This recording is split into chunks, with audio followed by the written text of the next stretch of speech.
It started with a sound I'll never forget. The kind of sound that doesn't belong in a place like that. Not a gunshot or a scream.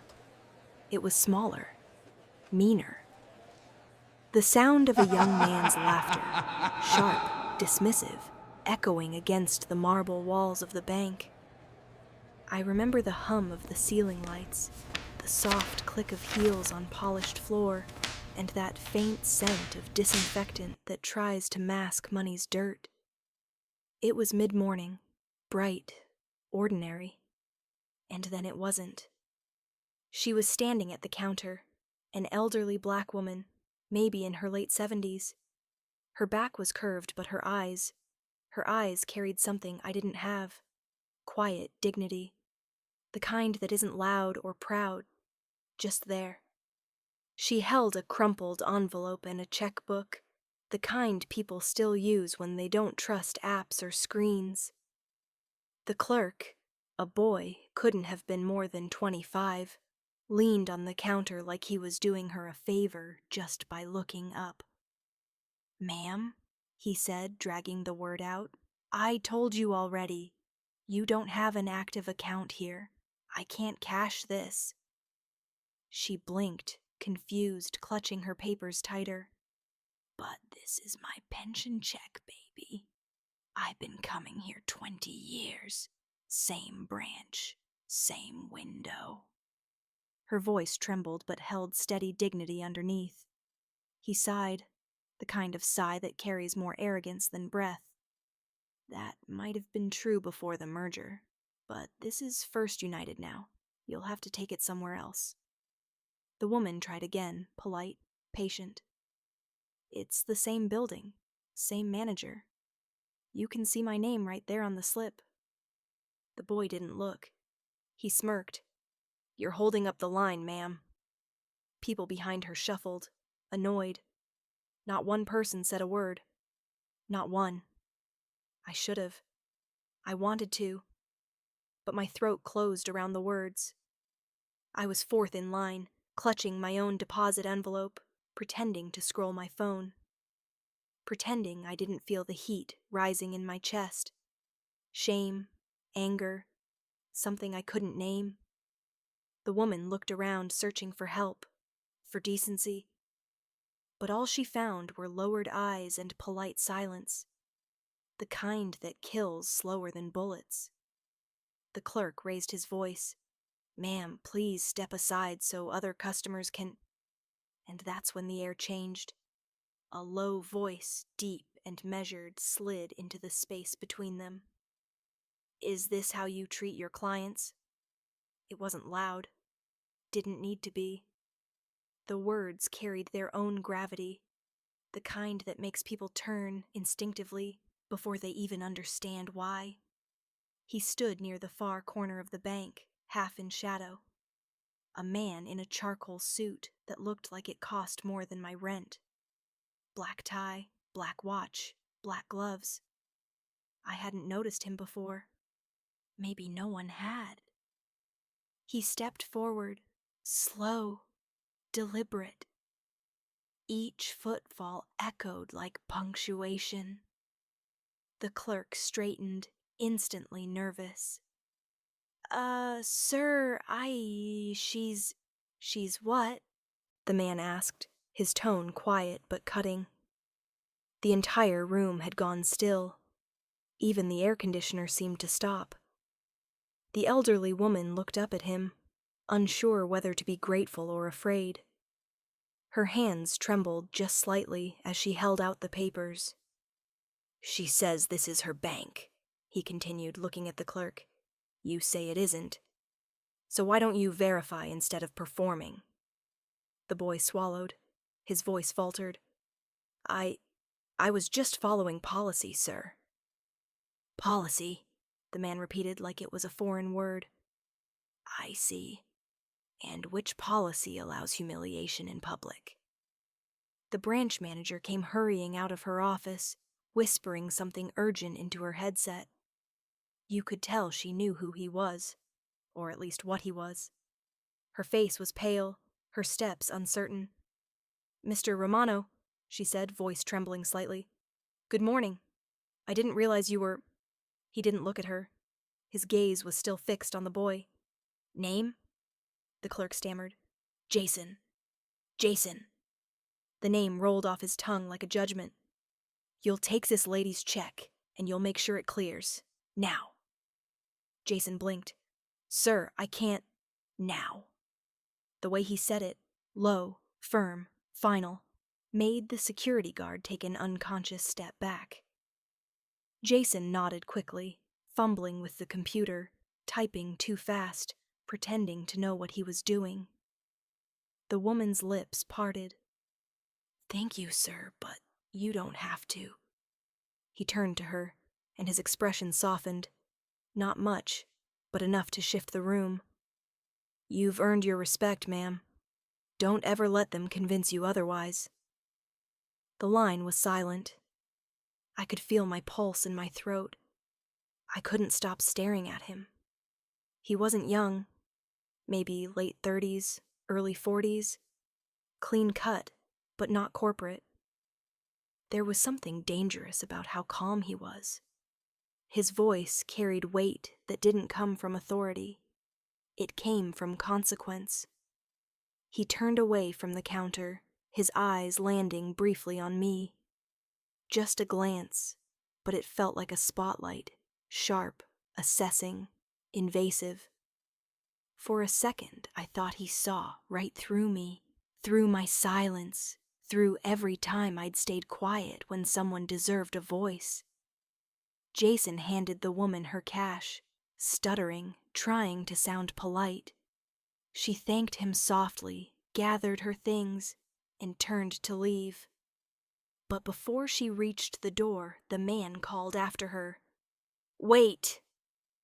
He pulled a card from his pocket and handed it to her.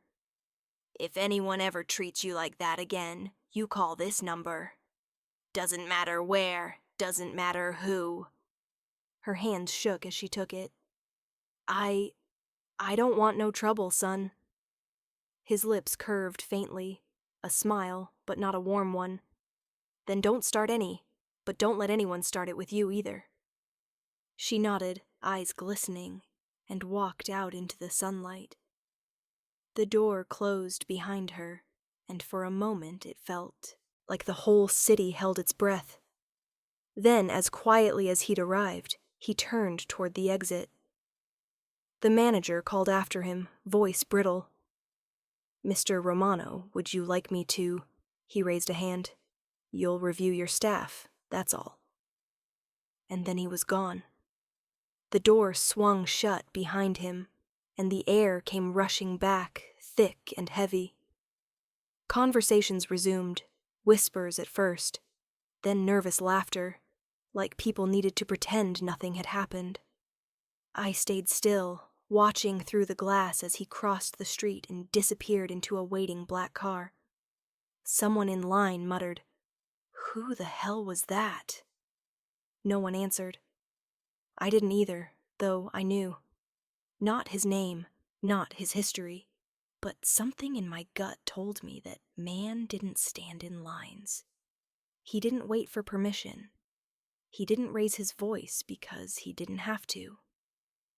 When my turn finally came, I walked to the counter where Jason stood, pale and jittery.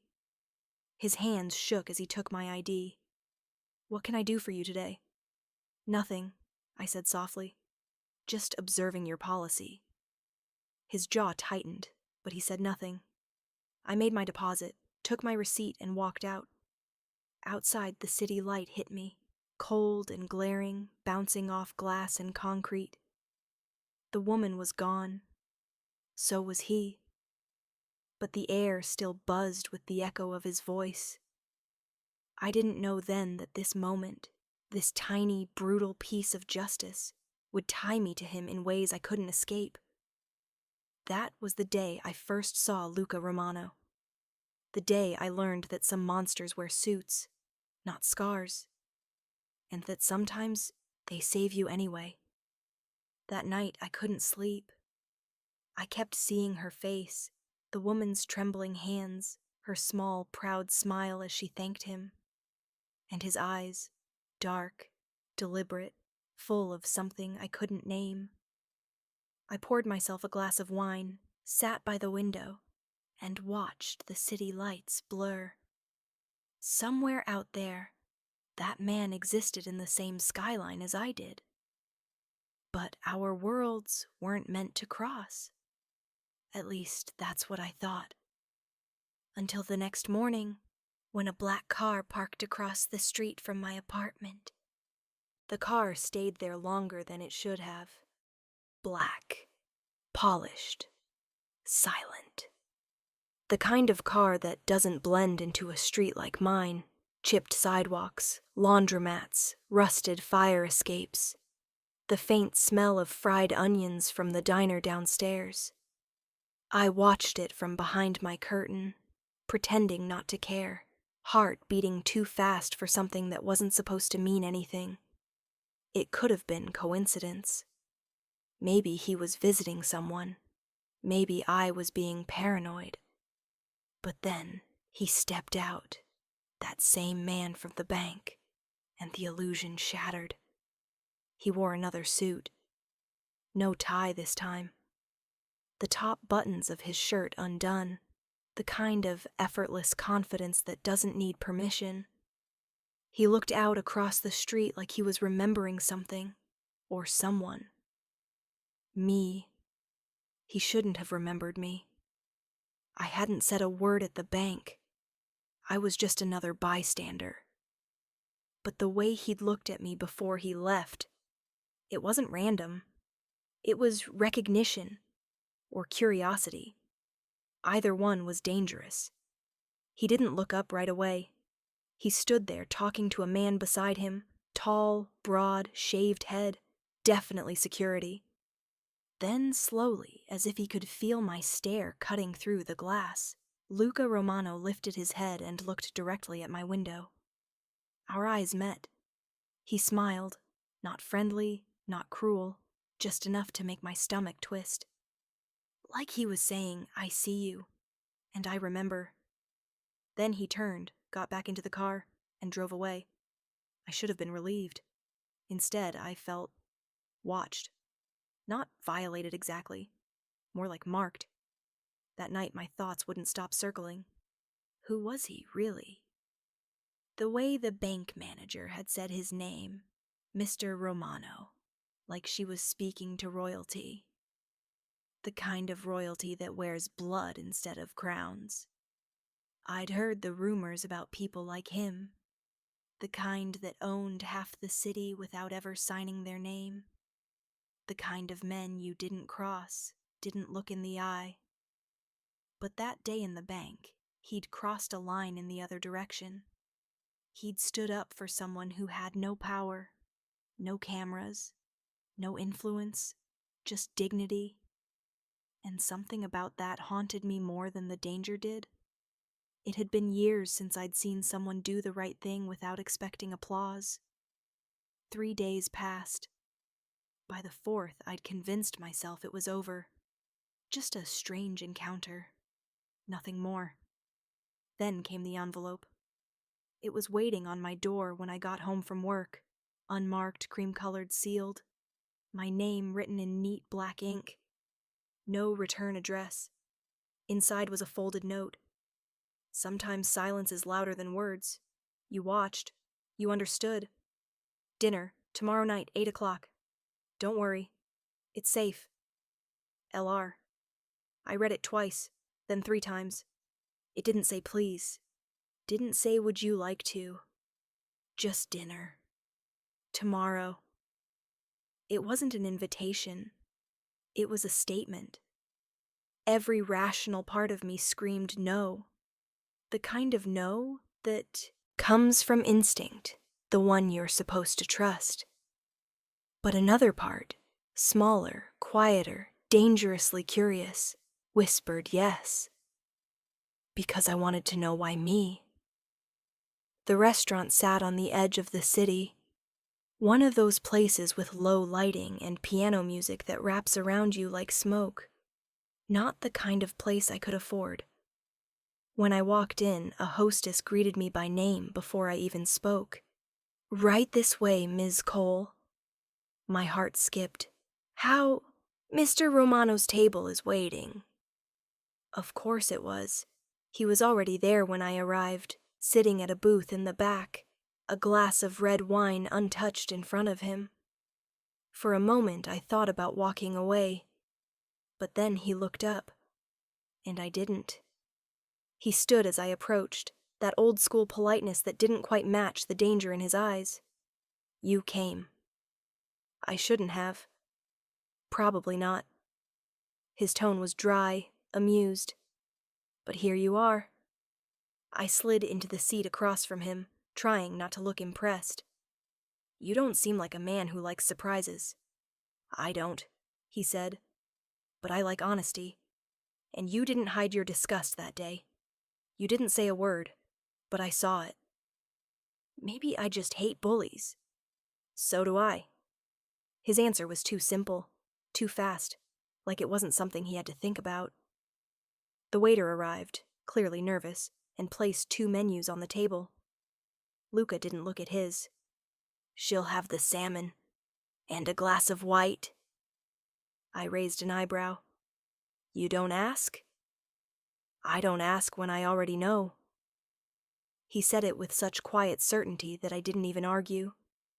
The silence stretched. He watched me, not in a predatory way, but like someone studying a piece of music, trying to find its pattern. "You're not afraid of me," he said after a while. I met his gaze.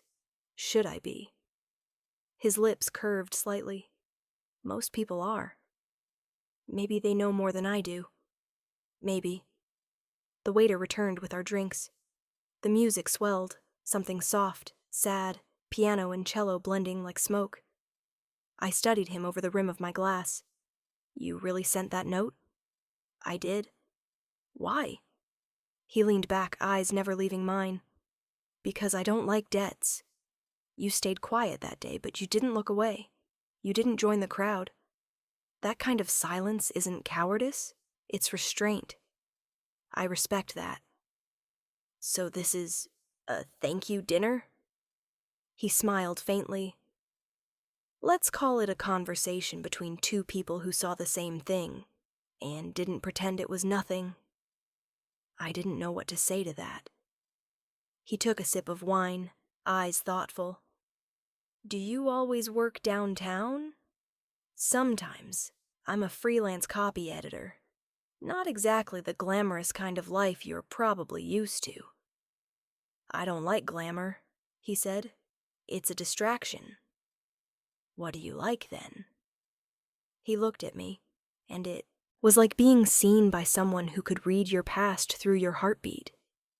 "I like control, precision, loyalty."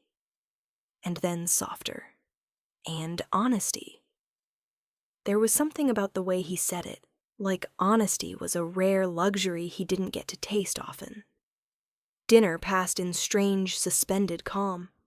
He didn't flirt, didn't threaten, just talked. About cities, about people, about justice, in his own twisted definition of it. When I asked what he did for a living, he smiled. "You already know. I'd rather hear you say it." He set his glass down. "I deal in things people need but can't admit they want." "Like what?" "Power," he said simply. "Protection. Silence." There it was, the truth, shaped in shadows. And yet, I couldn't look away.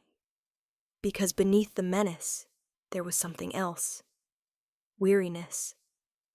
A loneliness that didn't belong in a man like him. The kind of loneliness that comes from being feared too long.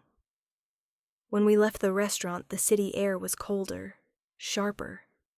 His driver opened the car door, but Luca turned to me before getting in. "You shouldn't walk home alone this late," he said. "I can take care of myself." "I don't doubt that," he said, stepping closer. His cologne, cedar, leather, something darker, wrapped around me. "But I'd prefer not to test it tonight." The words weren't a request, But his tone wasn't forceful either, more like a man used to being obeyed, but still careful with the people he respects. So I got in the car. We drove in silence. The city rolled by in streaks of gold and shadow, the hum of the tires soft under the quiet music on the radio. At my building, he didn't get out, just watched as I stepped onto the sidewalk. When I turned back to say goodnight, his window lowered slightly. "I hope," he said, "you'll remember that what happened at the bank wasn't about money." What was it about then? His eyes found mine through the glass. Respect. The last currency worth anything. The window rolled up, the car pulled away, and I stood there under the flickering streetlight, feeling like I'd just walked through a door I didn't know existed and couldn't close again. That night I dreamt of the bank again. Only this time it wasn't the old woman standing there.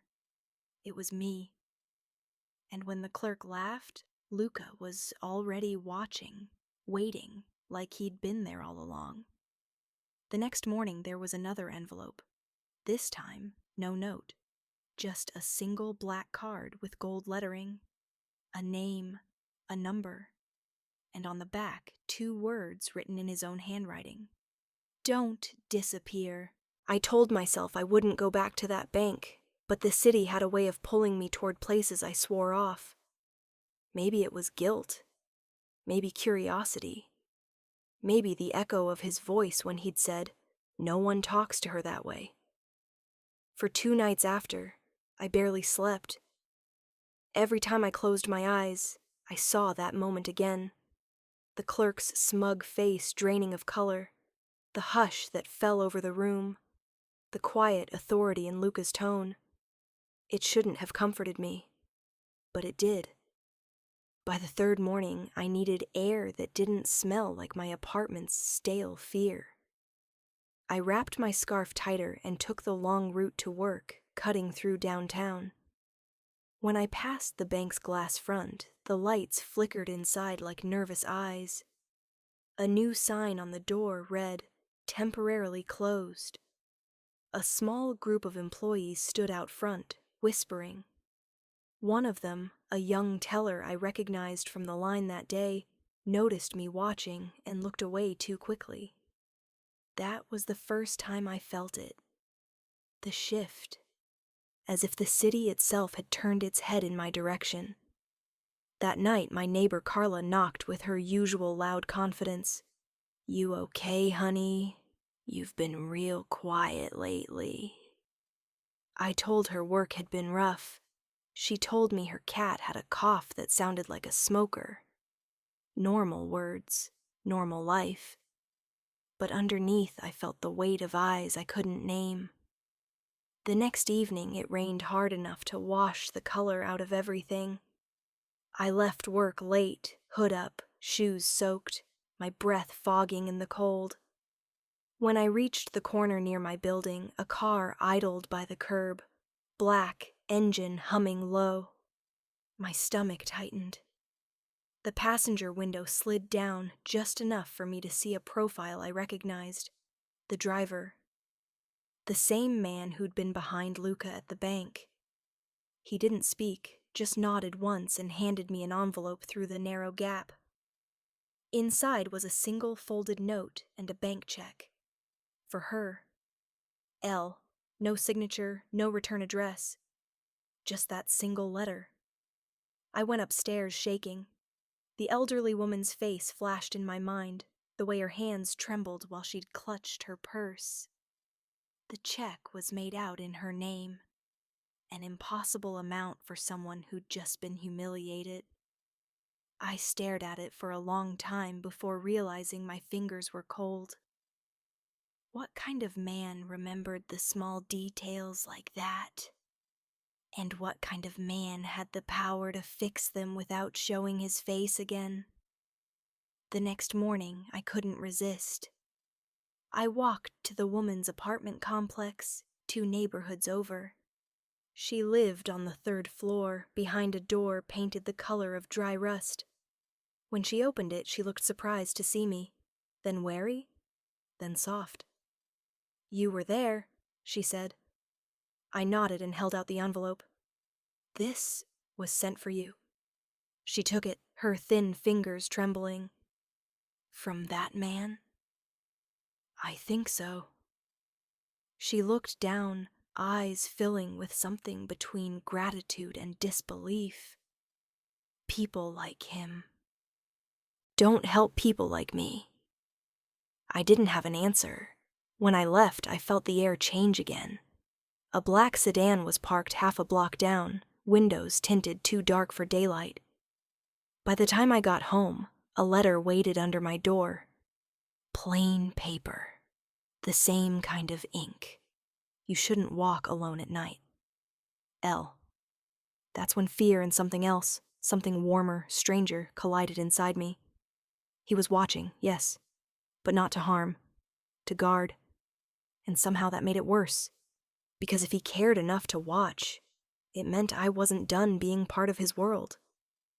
3 days later, he called. I didn't know how he got my number. I didn't ask. His voice was quieter than I remembered. "You returned the money." "It wasn't mine." A pause. "Most people would have kept it." "I'm not most people." "No," he said almost to himself. "You're not." The silence that followed felt heavier than conversation. Finally, he said, "There's a diner on 17th. Come tomorrow at 9. Window booth." I wanted to ask why me, but the line went dead. That night, I stood by my window and looked at the city below. Taxi lights smeared across wet streets, sirens cried somewhere far off, and I realized something simple and terrifying. Every story I'd ever told myself about staying invisible had just ended. Because once a man like Luca notices you, there's no going back to the quiet version of your life. The next day, I put on my cleanest blouse, told myself it wasn't a date, and walked into the diner. He was already there, black suit, sleeves rolled, a cup of coffee untouched in front of him. He looked up as if he'd known the exact second I'd arrive. "Ava," he said. My name sounded different in his mouth, like a secret he'd earned. I sat across from him, the air between us alive with everything unspoken. "Why did you want to see me?" I asked. He smiled without warmth. "Because you remind me that not everyone in this city is for sale." "And that makes me what? Interesting?" "Dangerous," he said. "To me." For a moment I forgot how to breathe. Then he reached into his jacket, slid a small silver locket across the table. "The woman at the bank, she said you stayed with her afterward. She wanted you to have this." Inside was a faded photo of the woman and a little boy. I closed it carefully. "You found her?" "I find everyone." He leaned closer. "But I'm not here for her, Ava. I'm here because the kind of goodness you showed, it doesn't survive long in a city like this, unless someone protects it." "And you think that someone is you?" He didn't blink. "I know it is."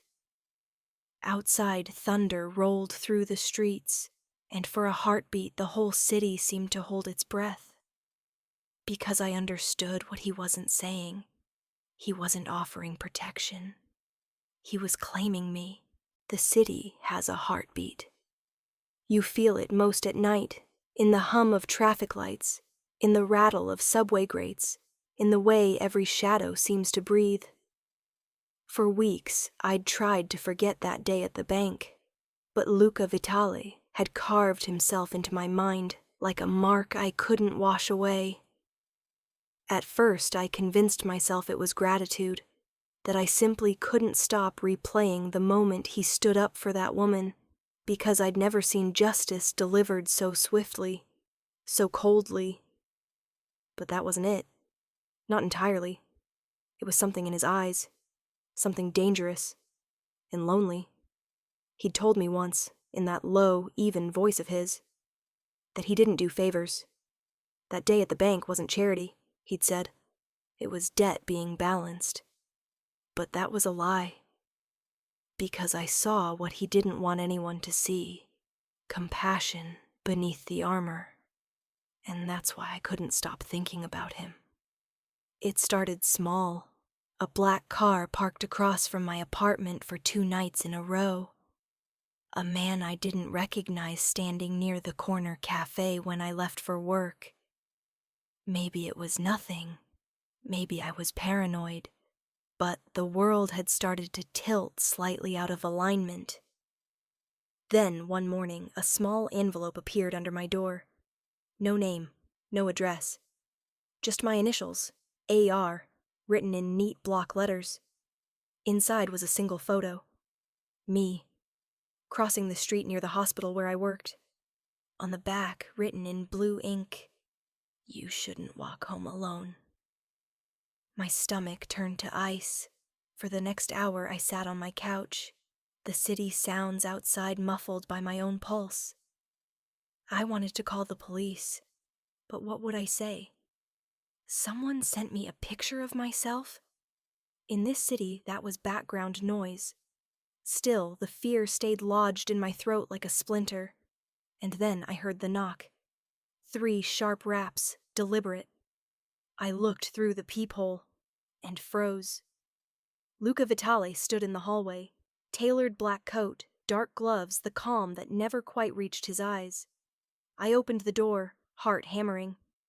"How did you—" He raised a hand. "You should pack a bag." "What? Why, now, Ava." His tone was soft, but it left no space for argument.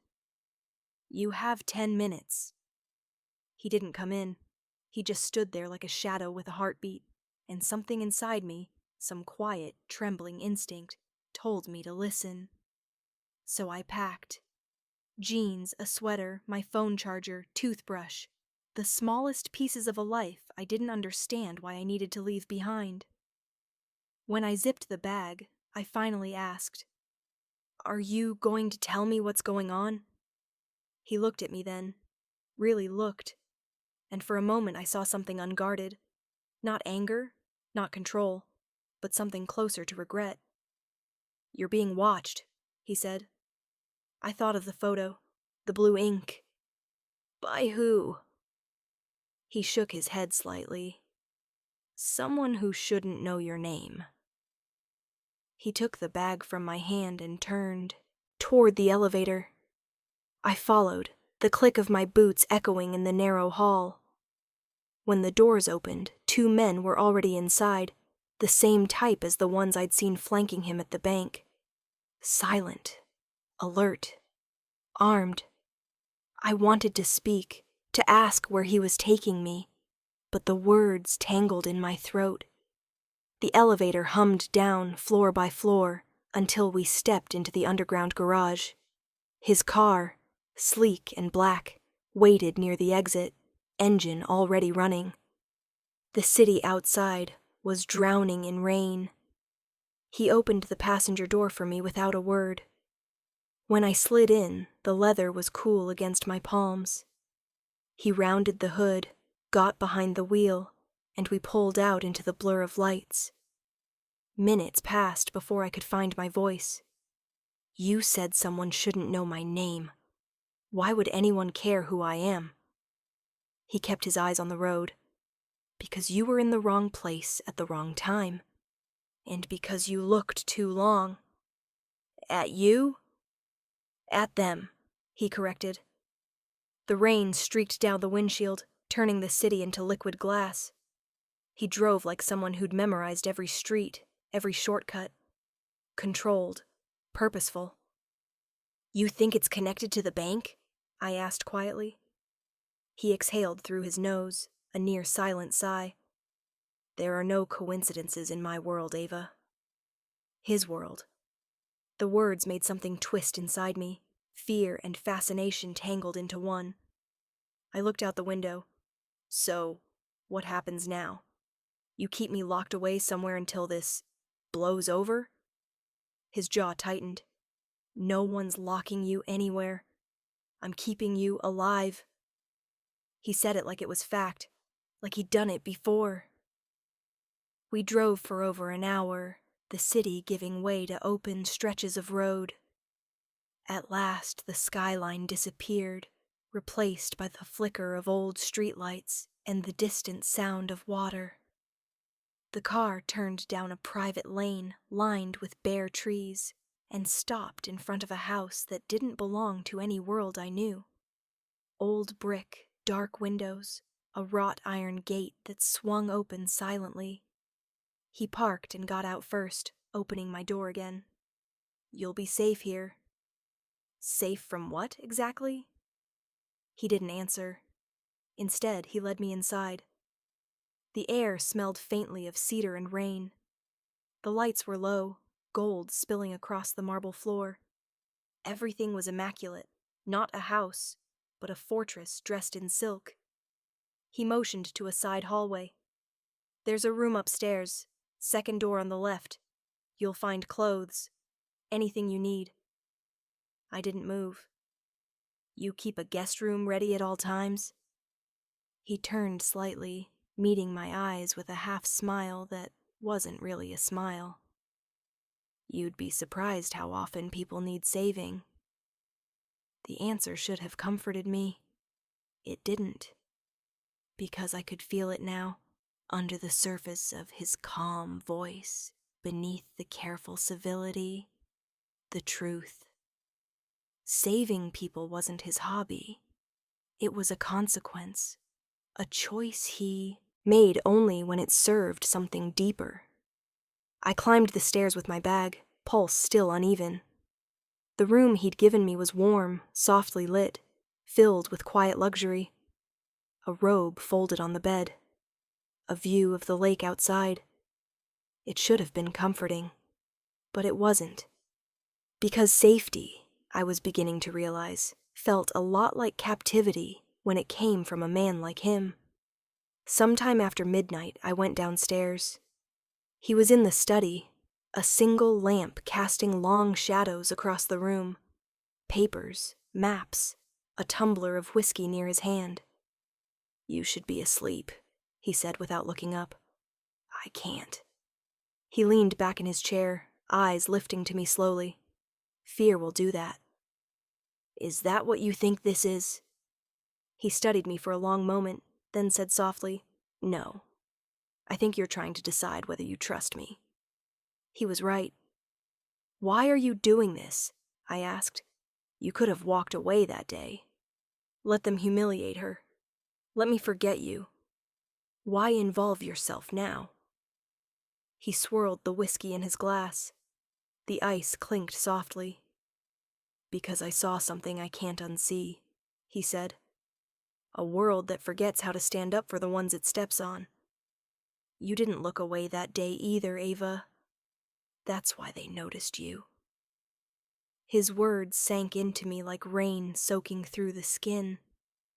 I wanted to tell him I wasn't brave, that I'd only watched frozen, but the look in his eyes told me he already knew. I stepped closer, the floor creaking beneath me. "So what now? I stay here until you decide it's safe?" He didn't flinch. "Until I decide they've stopped looking." "And what if they don't?" He smiled faintly, that quiet, terrifying smile of his. "Then I make them." The silence that followed was heavy enough to feel. When I turned to leave, he spoke again, quieter this time. "Ava?" I looked back. "You shouldn't confuse protection with kindness," he said. "I do this because you became a variable I can't afford to lose." The words should have hurt. Instead, they burned. I left him there in the low light, the sound of rain soft against the glass, wondering what kind of man admits he's saving you only because it complicates his control, and why, knowing that, I still didn't want to run. Because something in me already understood. Protection in his world always leaves a mark. And I could feel mine forming, invisible but deep. The city didn't sleep that week. Sirens became its heartbeat, neon its veins, and somewhere between the hum of the streetlights and the echo of car doors slamming in the night, I realized I'd stopped thinking like an outsider. I'd started listening like someone inside his world, watching every corner, feeling every silence before it spoke. Dante had disappeared for 2 days after the warehouse incident. No calls, no men at the cafe. Nothing but his shadow in my thoughts, haunting me with that last look, the one that said more than he ever would. I told myself I wasn't waiting for him, that I had my life, my apartment, my job. But the truth was quieter and sharper. Every time a black car passed beneath my window, I'd hold my breath. When he finally showed up, it wasn't with flowers or apologies. It was just after midnight, a soft knock that made the world around me pause. I opened the door and there he was, leaning against the frame like the night belonged to him. He looked exhausted, the kind of tired you can't buy your way out of. But his eyes were clear, cold, and locked on mine. "You shouldn't open the door without asking who it is," he said, voice low. "You shouldn't show up unannounced," I replied, though my voice betrayed me with that tremor I could never control around him. For a second, the corner of his mouth lifted. Not a smile, but something close enough to hurt. "If I called first, would you have said yes?" He was right. I would have hesitated, maybe even lied. But now he was here, 6 feet of danger and calm, standing in my hallway like a secret I couldn't keep anymore. He stepped past me without waiting for permission, his cologne mixing with the faint smell of coffee and fear in my apartment. "You've been followed," he said almost casually. The words dropped like glass. "What?" "Since Tuesday," he continued, glancing through the blinds, "2 men. One sits across the street in a rusted sedan. The other changes spots every few hours. You didn't notice?" I wanted to argue, to say that I'd know if someone was watching me, but his tone left no room for denial. "Who are they?" I asked.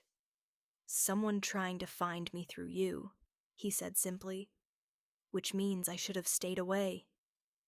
He didn't move toward me, but the air shifted, like his presence alone carried gravity. I could feel his conflict, even in the way he breathed. He wasn't supposed to care.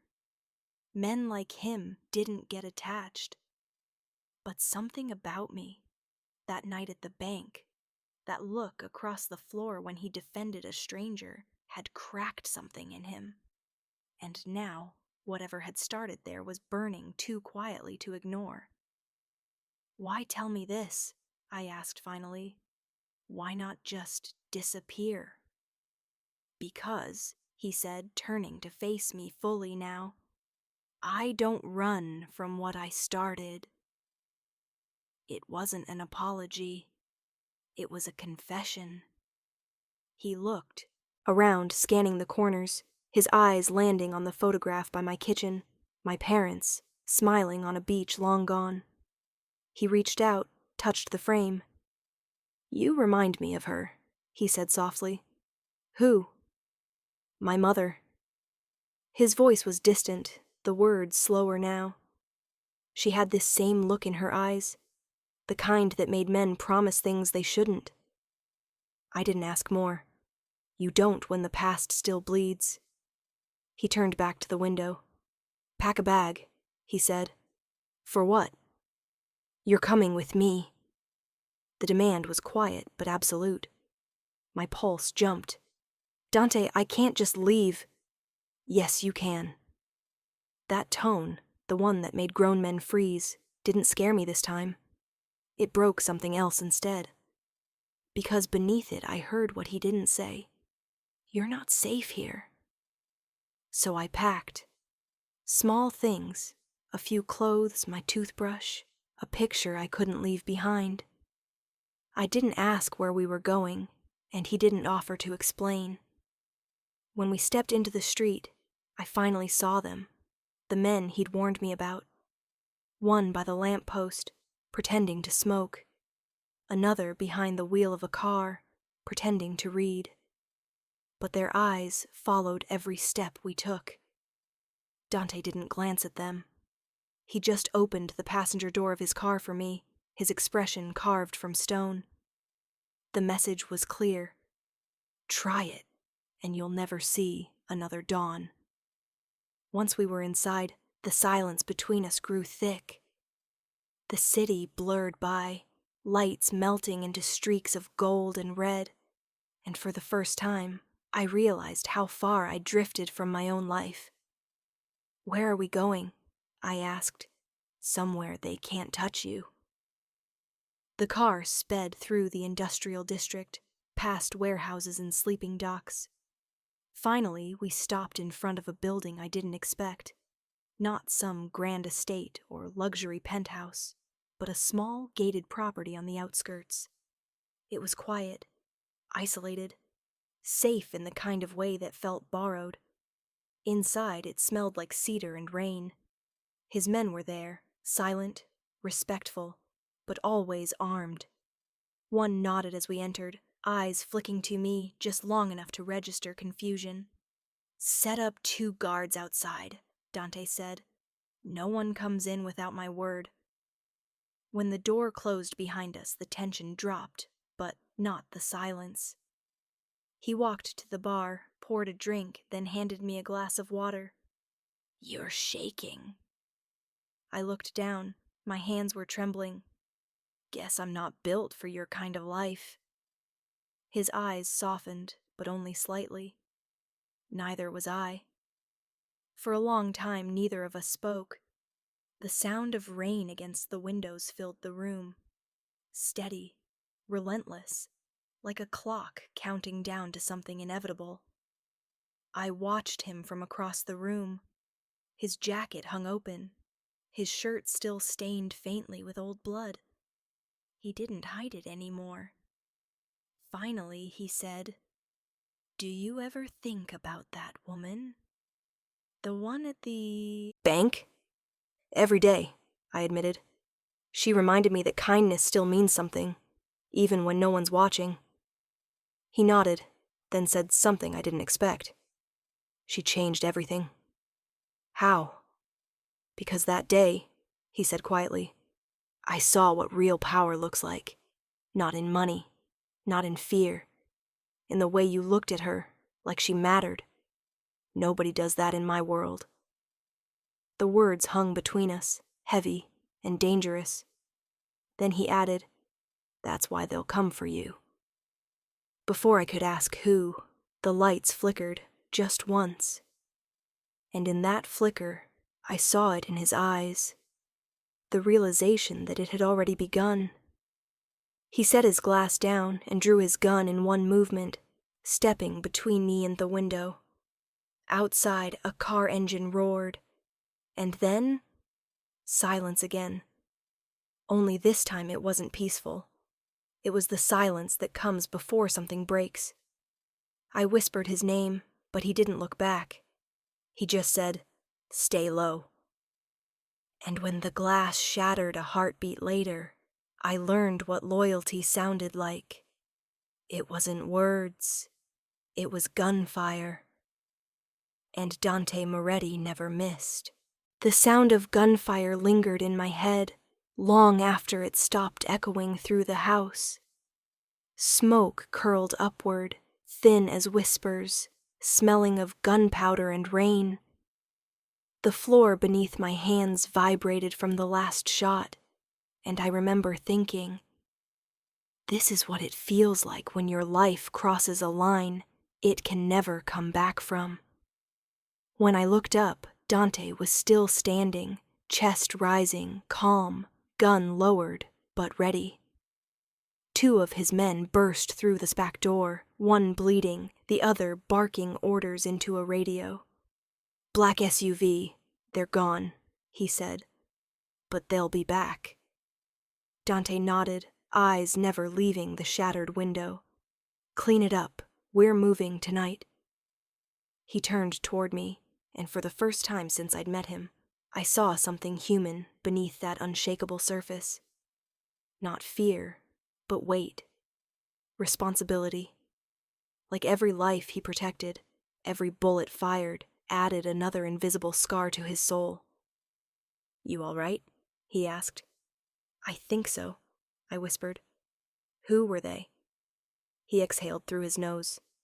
"People who think hurting me means winning." His jaw tightened. "They forget that I don't lose." He offered me his hand, helping me up. His touch was warm, steady, a contrast to the chaos around us. "You shouldn't have been here," he murmured, but there was no anger in it. Only regret. "Then why bring me?" I asked. "Because if they had found you alone, you'd be dead." The truth hit harder than the gunfire. There was no safety anymore, not in my apartment, not in the streets, not even in anonymity. Just him, and the darkness that followed wherever he went. We left through the back, under a sky that still smelled of cordite and fear. 2 black cars waited in the alley, engines humming like restless beasts. His men moved fast, disciplined, wordless. I noticed one of them limping, his shirt dark with blood. Dante gave a nod, and another man immediately took his place. Loyalty moved like clockwork around him, precise, unquestioned, terrifying in its silence. We drove for hours. The city lights faded to shadow, then to the dull amber of highway lamps. I didn't know where we were going, but the further we drove, the heavier my chest felt. Like every mile took me farther from who I'd been. Finally, the car slowed. The sound of gravel beneath the tires broke the monotony. Ahead, hidden behind trees and fog, stood a large stone house. Not the kind you buy, the kind you inherit and fill with ghosts. "This used to belong to my grandfather," Dante said quietly, as if reading my thoughts. "No one knows it's still standing." We walked inside. The air smelled like thyme and tobacco. Old portraits lined the walls, men in suits, sharp eyes, all sharing his last name. The Moretti legacy hung heavy here. He motioned for one of his men to check the perimeter, then turned to me. "You'll stay here until I say otherwise." "I can't hide forever," I said. He looked at me, that faint half-smile returning, though it wasn't one of humor. "You think this is hiding?" He stepped closer. "This is war, and you're in it now, whether you wanted to be or not." I wanted to tell him I wasn't made for this, that I didn't belong in a house where silence meant survival and shadows had names. But my throat closed around the words. Instead, I said, "Why do they want you dead?" For a moment, he just stared at the floor. Then, "Because I broke the rules." He walked toward one of the portraits, his hand brushing over the frame of a man who looked almost identical to him. Same cold eyes, same posture. "My father taught me that power doesn't bend. It breaks everything else first. But I'm tired of breaking people who don't deserve it." His voice dropped lower. "That's what you don't understand about what happened in that bank. I didn't step in because of her. I stepped in because I saw him, the clerk, and I saw myself at 19. Arrogant, cruel, untouchable, and I hated it." Something twisted in my chest. "You're not him anymore." He looked at me then, sharp and searching. "Ava, you don't know what I've done." Maybe I didn't, but I could see what it cost him to remember. He turned away, shoulders tense, and poured himself a drink. "You want to know what kind of man I am?" he said. "The kind who built his empire on fear, who buried his brother because of loyalty, Who'll do the same for anyone who tries to take what's mine? He took a sip, then added softly, and the kind who should have let you walk away the moment I saw you. The silence after that was unbearable. I wanted to speak, to tell him he wasn't the monster he thought he was. But the truth was, I didn't know anymore. Instead, I said the one thing that had been burning since the first time I saw him step out of that corner in the bank. Then why didn't you? He looked at me for a long time before answering. Because you looked at me like I was still human. He moved closer, close enough for me to smell the whiskey on his breath, the faint metallic tang of gun oil clinging to his skin.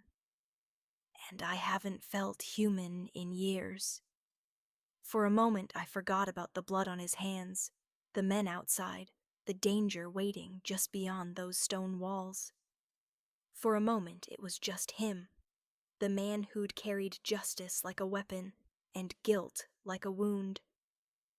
Then a sound broke through the stillness, a distant engine approaching fast. Dante's entire body changed. He set his glass down, motioned to his men. Get her to the cellar. Now. I grabbed his arm. I'm not leaving you. He shook his head, eyes dark. You don't have a choice. Neither do you, I whispered. You can't keep fighting alone. The corner of his mouth twitched, almost a smile. That's all I've ever done. And then he was gone. Through the door, into the storm, gun in hand and shadows at his back. I heard shouting, then the crack of another shot, closer this time. The cellar door swung open beside me, one of his men urging me inside. Stay here, miss. Boss said no one gets through. But I didn't move, because every instinct screamed that if I let that door close, I'd never see him again. So I stepped into the hall, heart pounding, and followed the sound of gunfire. Into the dark, into the chaos, into the part of the story where I no longer knew if I was saving him or damning us both. Rain lashed against the windows, sharp as needles on glass. The storm had swallowed the night whole, and every flash of lightning carved brief ghosts across the hallway walls. I ran barefoot down the corridor, my breath loud in my ears, heart colliding with my ribs in desperate rhythm. Somewhere ahead, I heard shouting. Dante's voice, low but commanding, and the staccato bursts of gunfire that followed like punctuation marks to violence. The house that once seemed so vast now felt claustrophobic, corridors bending into shadows, every door a trap, every sound a warning. I turned a corner and froze. One of Dante's men, a younger one, barely older than me, lay slumped against the wall, blood blooming dark through his shirt. His hand twitched toward his weapon, then fell still. His eyes stared at nothing. I wanted to close them, but my hands wouldn't stop shaking. Ava! His voice, hoarse, urgent, ripped through the air. I followed the sound like a lifeline. When I reached the foyer, the heavy front doors were splintered open, rain and wind screaming through the gap. Dante stood by the staircase, firing toward the dark silhouettes outside. The muzzle flashes lit his face in violent bursts, calm, focused, terrifyingly beautiful. Down, he barked as soon as he saw me. I dropped instinctively, feeling the rush of air as a bullet tore through the wall behind me. He emptied the clip, grabbed my wrist, and pulled me behind the column. I told you to stay in the cellar. I couldn't, I whispered. You were... He cut me off, eyes fierce. You don't understand what's happening, Ava. They're not here for me anymore. What do you mean? His silence said enough. Another explosion, closer this time, shattered the front windows. Dante shoved me to the ground, covering me with his body, as glass rained down like ice. The world became noise and motion, shouting, gunfire, the heavy boots of men breaching through the smoke. When the chaos finally dulled, Dante lifted his head just slightly. "Stay behind me," he said, his voice rough. "No matter what you see." He rose, slow but steady, and began to move. Every step he took was deliberate, the rhythm of a man who had walked through war his entire life. His gun tracked every shadow, his jaw set in stone. We made it to the study, a wide room lined with shelves of old leather-bound books and a single, flickering chandelier that swayed from the tremors. Dante moved to the window, scanned the outside. "They're surrounding us," he muttered. "I count at least 8. I swallowed hard. "Who are they?" "Old debts," he said. "Ones I thought were buried." The room smelled of whiskey, rain, and cordite. I watched him reload with surgical precision, his hands steady even as the thunder rolled overhead. "Dante," I said, my voice trembling, "you can't fight them all." He looked at me then, really looked, and there was something in his eyes that almost broke me. "I've been fighting alone since I was 16, he said. "But you weren't supposed to be part of that story." I wanted to tell him that it was too late, that I'd already fallen too far into his world to climb out. But before I could speak, a shadow moved outside the window. "Down!" he shouted again, firing through the glass. The flash illuminated the rain, and I saw a man fall. Another voice yelled something in Italian, followed by more shots from outside. Dante grabbed my arm and pulled me toward the back of the house. We ran through the dining hall, chairs overturned, tables shattered, until we reached a narrow passage behind the fireplace. It was old, dusty, and smelled like iron. "Where does this go?" I asked, breathless. "To the garage," he said. "If we can reach the cars, we might—" But his words were cut off by a sudden, sharp crack, the sound of wood splintering behind us. A bullet struck the wall inches from my face. He turned instantly, pushing me behind him. "Go!" "No!" I screamed. "I'm not leaving you." He met my eyes, that quiet, devastating look of a man who'd already decided to die if it meant saving someone else. "Ava, please." I don't know where the courage came from, but I grabbed his arm. "If you stay, I stay." Something shifted in him then, not surrender, but acceptance. He sighed softly, pressed his forehead against mine for a brief, burning second. "You're going to get me killed," he whispered, and then, almost smiling, "Maybe that's what I deserve." The passage opened into a wide garage filled with old cars covered in tarps and dust.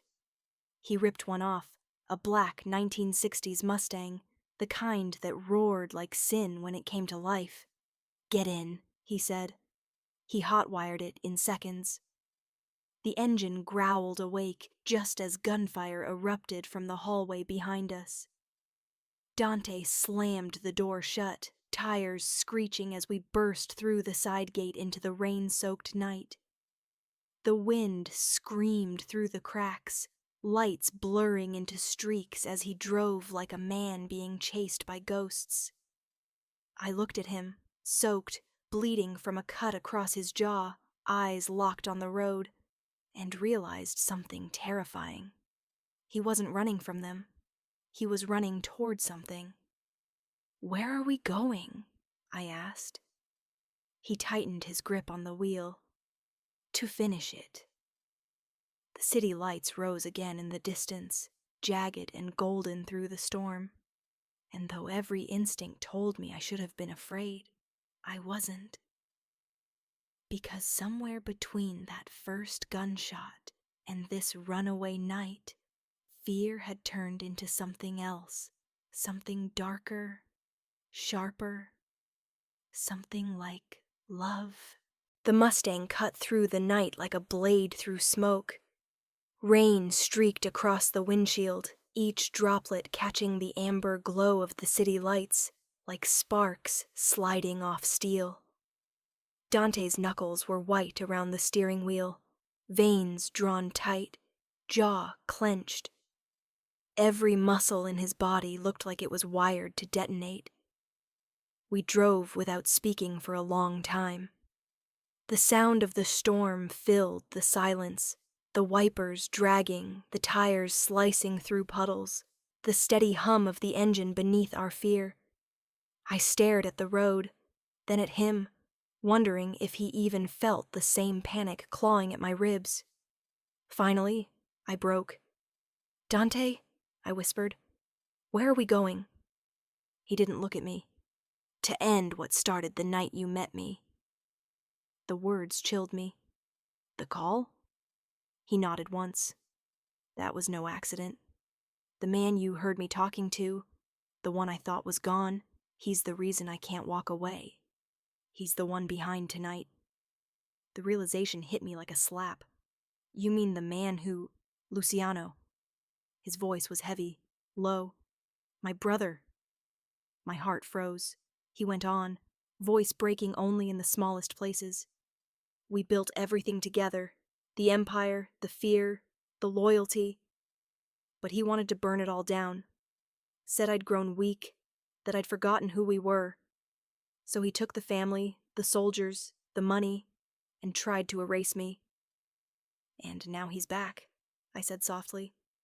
He nodded, eyes burning on the road ahead. "And he knows what I care about now." The silence that followed was sharp enough to cut skin. I realized what he meant. Me. When we reached the docks, the storm had slowed to a bitter drizzle. The water reflected the city's skyline, fractured golds and blues shimmering on the black surface. The air smelled like salt and gasoline. Dante parked beneath a row of rusted shipping cranes, the Mustang idling as he reached for his gun. "Stay here." I grabbed his hand before he could open the door.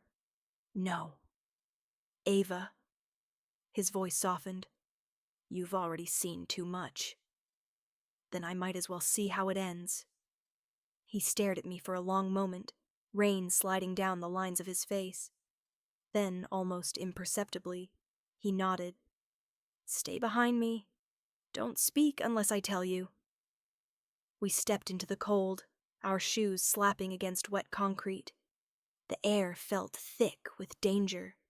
That stillness before the first shot. The kind of silence that hums like electricity. From the shadows, a man stepped forward. He looked older than Dante, but carried the same bone structure, the same dangerous calm. His suit was immaculate, his smile colder than the rain. "Brother," Luciano said, his voice smooth as glass. "You brought her." Dante's hand tightened around mine. "You wanted me? You have me." Luciano's eyes flicked toward me. "I see why you've been distracted. She looks fragile, but she's got fire. Tell me, does she know what you've done for her?" I felt Dante tense. "Don't." But Luciano stepped closer, circling like a predator who knew the end was already written. "You didn't tell her, did you? That her sweet old neighbor, the woman humiliated at that bank, wasn't just a stranger. She was my messenger." The world seemed to tilt. "What?" I whispered. Luciano's smile sharpened. "She worked for me, carried information, money. I sent her there that day to collect from the manager. He skimmed my accounts, but your friend here decided to play savior. Killed my operation in one afternoon. And when the cameras caught him, oh, I recognized that temper. I knew my brother hadn't gone soft after all." Dante didn't flinch. His face was stone, but his voice cracked around the edges. You used her. She was old, Luciano said coldly. Expendable. The clerk disrespected her. Fine. A lesson was taught. But you turned it into a war. I stared at Dante, everything inside me unraveling. You knew? I didn't, he said quickly. Not until later. By the time I found out, she was already dead. The words dropped like bullets. My chest tightened. Dead? Luciano's smirk deepened. Car accident. The kind that doesn't make the news.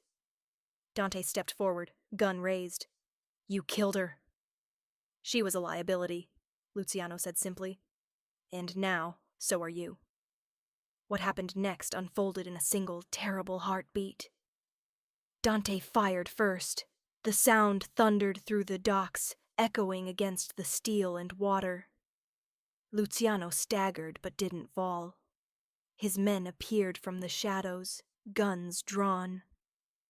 Dante shoved me behind a crate as bullets tore through the air.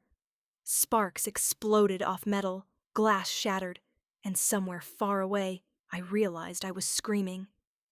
When the smoke cleared, Luciano was on his knees. Blood soaked through his suit, spreading like ink. He looked up at Dante, not angry, but almost proud. You always were the better killer, he rasped, but she'll be your ruin. Then he fell, and the world went quiet, except for the rain. Dante dropped the gun. His chest heaved, his face ghost pale. I moved toward him slowly, my hands trembling. It's over, I whispered. He shook his head. It's never over. Not for men like me. I wanted to tell him he was wrong, that we could start again, that there was life beyond the blood. But even then, I knew he didn't believe it. We left the docks as the first hints of dawn bled into the horizon. The city looked softer under the pale light, almost forgiving. Dante didn't speak. His hand found mine, rough and warm, and for the first time I felt the weight of everything we'd lost, and everything we'd become. When he finally stopped the car, it wasn't at his mansion or any safe house. It was outside a small church. He turned off the engine and stared straight ahead. She was right about you, he said quietly. Who? The old woman. The day I drove her home after that scene in the bank. She told me, kindness is the one thing power can't control. He looked at me, eyes soft for once. I didn't understand it then. Now I do. I reached for his hand. And what do you want now, Dante? He smiled faintly, that rare human smile that never reached his eyes. To let the world forget me. Then he got out, walked toward the church doors, and didn't look back. I sat there watching his shadow vanish into the light filtering through stained glass. It started with humiliation, a small act of cruelty in a sterile bank lobby.